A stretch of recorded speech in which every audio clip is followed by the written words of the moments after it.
E aí pessoal, como é que vocês estão? Para quem ainda não me conhece, meu nome é Jennifer e esse aqui é o canal Significando Direito. No vídeo de hoje, nós vamos falar sobre o Estatuto da Criança e do Adolescente. Esse assunto te interessa? Você quer saber um pouquinho mais sobre isso em comemoração aí ao mês da criança? Então vem comigo que no vídeo de hoje nós vamos aprender 10 fatos sobre esse estatuto tão importante.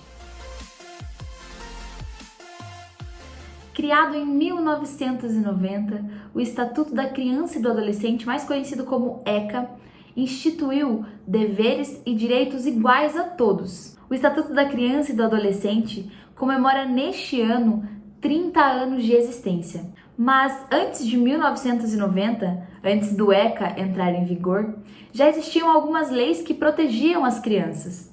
O problema é que, apesar de várias iniciativas, aquelas crianças que eram mais vulneráveis acabavam ficando um pouco mais expostas do que as demais. Quase sempre, os meninos e as meninas, filhos de pais pobres ou indígenas, acabavam sofrendo discriminação e violência. E com o Estatuto da Criança e do Adolescente, eles passaram a ter os mesmos direitos e deveres do que qualquer outra criança. Então agora, vamos aos 10 fatos sobre a história do ECA no Brasil. Fato número 1.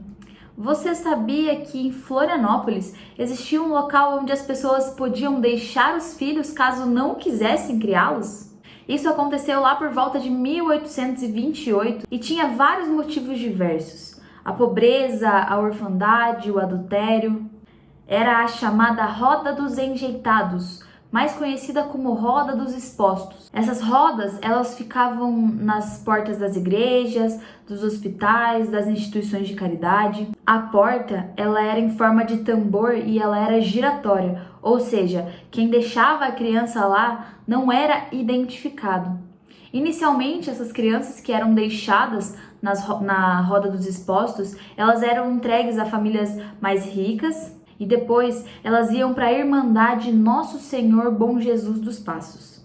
Fato número 2. Você sabia que a maioridade penal aqui no Brasil já foi de 9 anos? Imagina você ter um irmão ou um filho com essa idade e caso ele praticasse algo em desacordo com a lei, ele seria condenado lá no passado. O Brasil já passou por 3 mudanças oficiais de idade mínima penal.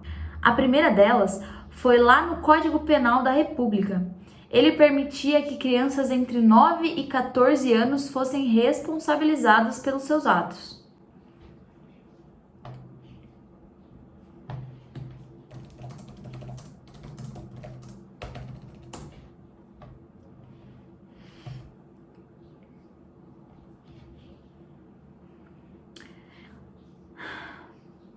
Em 1927, o primeiro Código de Menores muda essa idade, que antes era de 9 a 14 anos, para 18 anos como a idade mínima penal. Depois, em 1932, o governo provisório de Getúlio Vargas fez uma mudança no primeiro Código Penal da República, afirmando que a maioridade penal seria de 14 anos. Hoje, como nós bem sabemos, garantido pela Constituição Federal, a maioridade penal é de 18 anos. Fato número 3. O ensino no Brasil era apenas para os nascidos em berço de ouro. Imagine você, sendo filho de um escravo ou tendo uma doença contagiosa e não podendo estudar. Isso aconteceu aqui no Brasil, mesmo depois de 1854, onde o estudo se tornou obrigatório. Essa restrição, ela abrangia aquelas crianças que eram mais pobres ou aquelas que a família não podia pagar um médico para que examinasse a sua doença. Ou seja, só frequentavam as escolas aquelas crianças que nasceram em berços de ouro. Fato número 4. Trabalho infantil para os filhos dos escravos.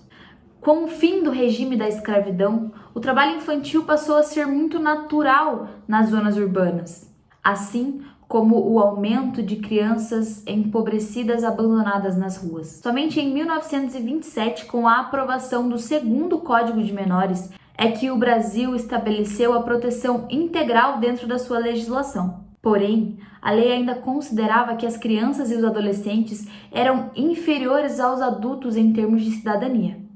Fato número 5. As crianças eram aprendizes de guerra. O que você acha da participação das crianças em uma guerra? Pois isso já aconteceu no Brasil. No ano de 1867, haviam 1.470 menores alistados na Marinha, com idades entre 9 e 12 anos, prontos para o embarque. A estimativa é de que pelo menos 600 crianças tenham estado nos rios e mares onde se travaram as batalhas contra o Paraguai. Esse conflito armado aconteceu entre 1864 e 1870, que foi quando a Tríplice Aliança se uniu para lutar contra o país vizinho. Fato número 6. Bernardino, o menino que foi violentado dentro de uma prisão. O ano era 1926. O engraxate Bernardino, com apenas 12 anos, foi preso após jogar tinta em uma pessoa que saiu sem pagar pelo serviço. Colocado em uma prisão junto com 20 adultos, ele foi violentado, espancado e depois jogado na rua. Os repórteres do Jornal do Brasil o encontraram na Santa Casa do Rio de Janeiro em um estado deplorável. A vinculação desse caso acabou chegando ao Congresso e também ao Palácio do Catete, que até então era a sede do governo federal. Fato número 7. Menor abandonado. Em 1942, um período considerado como mais autoritário do Estado Novo, foi criado um serviço de assistência aos menores. Era um órgão do Ministério da Justiça que funcionava como se fosse uma penitenciária para que os menores pudessem ser mantidos. A orientação, ela era correcional e repressiva, mas existia um tratamento diferenciado para aquele adolescente que era autor de uma infração e para aquele menor que era apenas abandonado. Fato número 8. Crianças presas e torturadas durante a ditadura militar. O período dos governos militares para a área da infância foi pautado por 2 documentos. A lei, que criou a Fundação Nacional do Bem-Estar do Menor, e também o Código de Menores de 1979. Porém, existem relatos de que entre 1964 e 1985, crianças e adolescentes foram vítimas de atos ilegais, como prisão e tortura. Sem contar aqueles que perderam seus pais, mortos ou desaparecidos nesse período tão sombrio. Fato número 9. A infância virá uma pauta para os pesquisadores. Em meados da década de 70, alguns pesquisadores acadêmicos começaram a ter interesse em pesquisar sobre as populações de rua, especialmente sobre aquelas crianças que eram abandonadas e viravam os chamados delinquentes juvenis. Esse foi um passo muito importante, pois foi a partir daí que se formou uma discussão sobre os direitos humanos e sobre políticas públicas que abrangessem essas crianças. Fato número 10. Bases para o Estatuto. A década de 80 permitiu que a abertura democrática tivesse seu espaço e se tornasse uma realidade. Isso foi materializado com a promulgação da Constituição Federal de 1988, conhecida como Constituição Cidadã. Para os movimentos que lutam pela infância brasileira, a década de 80 também representou um período de grandes conquistas, principalmente para o movimento nacional de bem-estar de meninos e meninas de rua.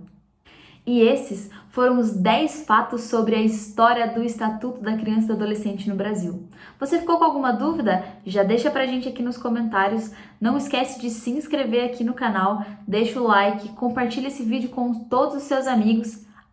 E segue a gente lá no Instagram, @significandodireito, porque essa semana nós vamos conversar um pouquinho mais sobre esse estatuto tão importante que protege as crianças e os adolescentes do nosso país. Tem alguma sugestão, algum vídeo que você queira ver aqui no canal? Então, fala pra gente aqui embaixo ou manda um direct que nós vamos fazer com todo prazer.